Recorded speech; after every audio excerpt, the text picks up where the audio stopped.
నిన్న సాయంత్రం ప్రధాని నరేంద్ర మోడీ గారు జాతీయ ఉద్దేశిస్తూ మాట్లాడుతూ పాకిస్తాన్ మీద విరుచుకుపడ్డారు. పాకిస్తాన్ ఇప్పటిదాకా ఏవైతే చర్యలకు పాల్పడ్డదో, మనం దానికి రిటాలియేషన్గా ఆపరేషన్ సింధూర్ లాంచ్ చేసిన విధానం, వీటన్నిటికి గాను ప్రధాని నరేంద్ర మోడీ గారు మాట్లాడుతూ టువర్డ్స్ పాకిస్తాన్ మన ఫారెన్ పాలసీ ఎలా షిఫ్ట్ అవబోతుందో క్లియర్ గా ఎక్స్ప్లెయిన్ చేశారనమాట. దీంట్లో ప్రథమంగా నరేంద్ర మోడీ గారు పాకిస్తాన్ గవర్నమెంట్ కి అదే విధంగా పాకిస్తాన్ టెర్రరిస్టులకి మధ్య ఎలాంటి డిఫరెన్స్ లేదుగా, సో వాళ్ళు ఆ రెండు ఎంటిటీస్ కూడా ఒకటే అని క్లియర్ గా చెప్పడం జరిగింది.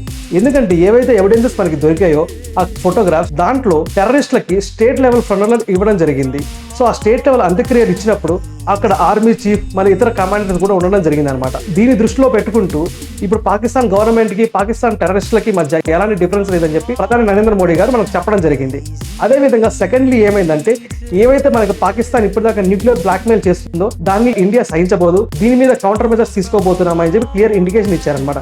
దీని మీద స్పెక్యులేషన్స్ లోకి వెళ్తే మనం ఏవైతే స్పెక్యులేట్ చేస్తున్నామో డీబాల్కనైజేషన్ ఆఫ్ ద పాకిస్తాన్, అదే విధంగా డీన్యూక్లియరైజేషన్ ఆఫ్ ద పాకిస్తాన్, ఈ రెండు కూడా మనకి అమల్లో రాబోతున్నాయని ఫ్యూచర్ లో చెప్పొచ్చు అనమాట. మళ్ళీ థర్డ్లీ ఏంటంటే, పాకిస్తాన్ ఏవైతే మనకి ఇప్పటిదాకా పుల్వామా మళ్ళీ అదే విధంగా పహల్గామ్ లో అటాక్స్ చేస్తూ వచ్చిందో, సో ఇలాంటి యొక్క అటాక్స్ ఎప్పుడు చేసినా కూడా బ్రూటల్ రిటాలియేషన్ ఉండబోతుంది ఇండియా సైడ్ నుంచి అని చెప్పారనమాట.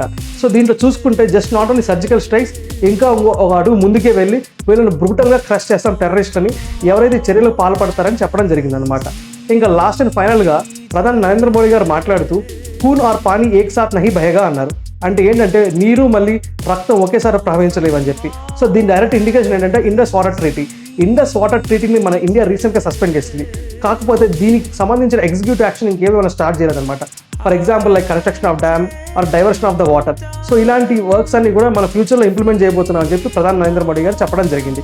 So I think this is the beginning of the something big. అంటే ఇది జస్ట్ మాత్రం ఎండ్ మాత్రమే కాదు, I think this is the beginning of something big అనమాట. ఫ్యూచర్ ఒక రాబోయే ఏళ్లలో మన ఇండియా పాకిస్తాన్ రిలేషన్షిప్ ఎలా షేప్ అవుతాయో దానికి ఈ యొక్క వార్ అనేది ఖచ్చితంగా పునాదని చెప్పొచ్చు. So if you like the video, please don't forget to like and subscribe, and for more such informative content please subscribe to arc reflection IAS. Thank you.